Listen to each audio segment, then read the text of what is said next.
Hi, Rachel. Hi, Wendy. Tell us a little bit about your book we have here. I will. So I'm Rachel Simmons, and I've been working with the Book Arts Guild for a couple years, and recently have taken on some leadership role with Nikki. And we put together this show for our members. It's our first inaugural show. And we're really excited to be able to showcase what's going on with our members and our artists. So I'm excited to be part of the show. The work that's in front of you, based on your current trajectory, is a piece that I started early during the pandemic in 2020. And I was really thinking about time and how time passes.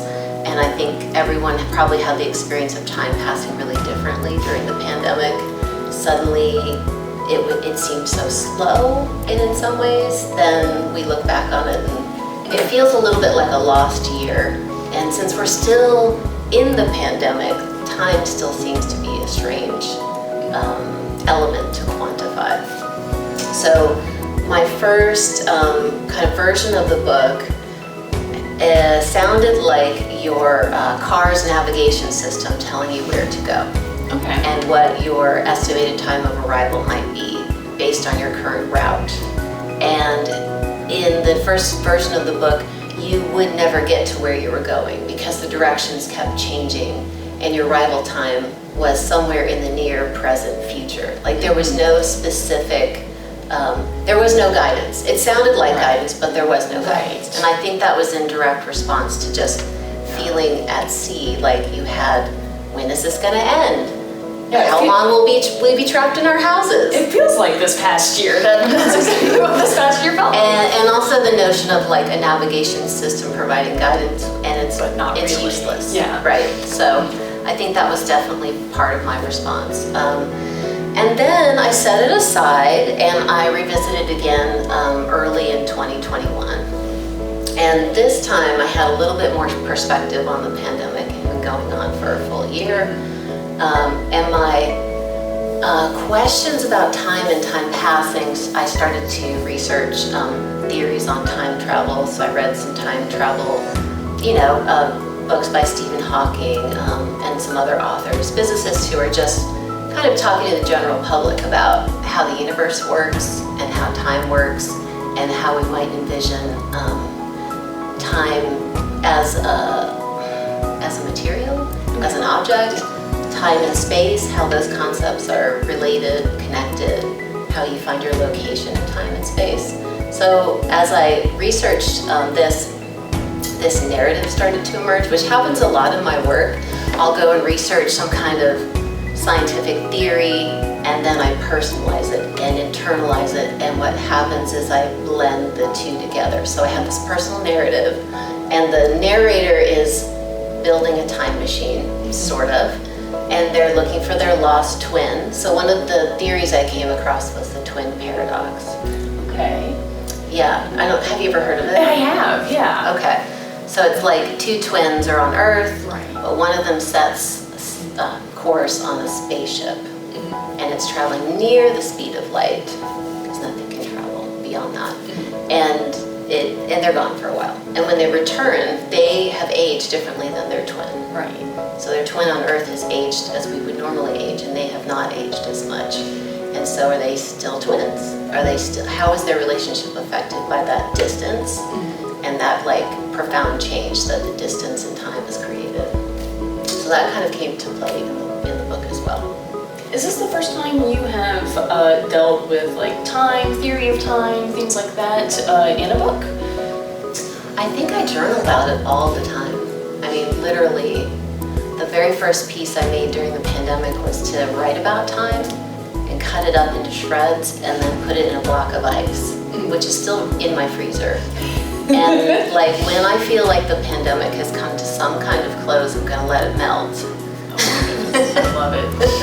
But yes, I think time. But why are we talking about that? I think time is one of those things that we'll never really understand very well, but it defines us in so many ways, that's one of my book professors, that's kind of how he explained what is book arts, because book arts can take on so many different forms.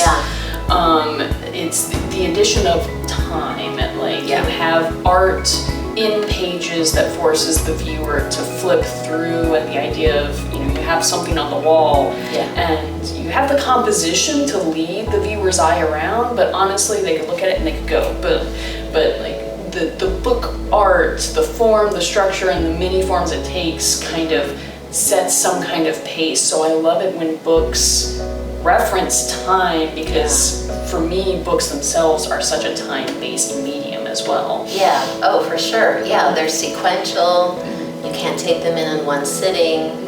You can't take them in the same amount of time that you would with a one-dimensional or two-dimensional piece. Yeah, for sure. And then when you're talking about, jumping into time, I just imagine, most books, you could time travel in a book. If you wanted to go against the rules of books, you could hop in the middle and, skip ahead. I mean, people do that when they're like, what is the ending? Yeah. We do time travel with books. Yeah, absolutely. Yeah, that's true. So I think that's probably something I'll continue to work on. I just produced another book that has time and more like references the human body and celestial time. But yeah, that's definitely something I'm going to still be working on for sure. And I wanted to real quick ask about the flag structure of the book. And when you were talking about the first iteration at the beginning of the pandemic, were you already kind of mocking up or thinking of it in a flag book style? Yeah, actually the structure was first, which sometimes happens with my process, where I'll find a structure that I want to explore and then the content will be created to suit it. So that's what happened in this case. I think the reason the flag structure is interesting to me is in this case, I changed the way you would normally work with a flag, and I made it a little bit more like flipping through index cards in a library to find the book you're looking for, or it has a little, there's a children's game in which you have to memorize faces. The Guess Who game? The Guess Who game.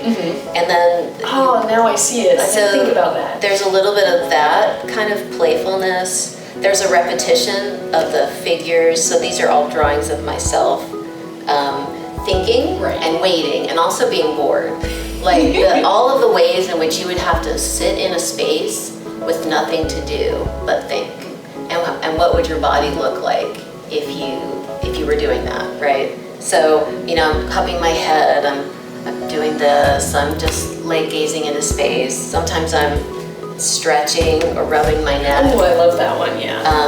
And these are just all me waiting and thinking. Because in the end, I'm not able to really get this time travel thing working, right? And I'm just trying to figure it out, and I'm kind of stuck where I'm stuck, which I think is also very pandemic influenced. It's very true, yeah. The idea of just feeling stuck and waiting. And I also love the idea of like trying to build and create a time machine in the middle of a pandemic. Right. Like, to speed this up, to get out of this. Yeah, to get out of it, like as a problem you might solve. How did you get your reference? What were the illustrations of yourself illustrated by you based on reference photos, I'm assuming? Yes, Did you sit in front of your computer and just record yourself? Yeah, again, like in the pandemic, it's like you're kind of isolated by yourself and you're your own, well, I mean, in a way, like I could have had another photographic reference, I suppose, like, but really you're your own cheapest model. Yeah. And then it became a much more personal narrative too, about me waiting and me thinking and working through loss. So I think that it turned out well for me to use myself. So yeah, I sat in front of my laptop, I took a lot of pictures of myself being bored and tired, and then used those to do the drawings. I mean, I feel like that's another tie-in to the pandemic with all of the Zoom meetings that everyone had to deal with, that your reference images for the illustrations of yourself actually came from the laptop computer, which we all have been stuck in front of. Yeah, the view, the camera always looking at you. Yeah, for sure. Well, thank you so much Yeah. for giving us a little more insight into your piece. Yeah, you're welcome. Thanks for asking.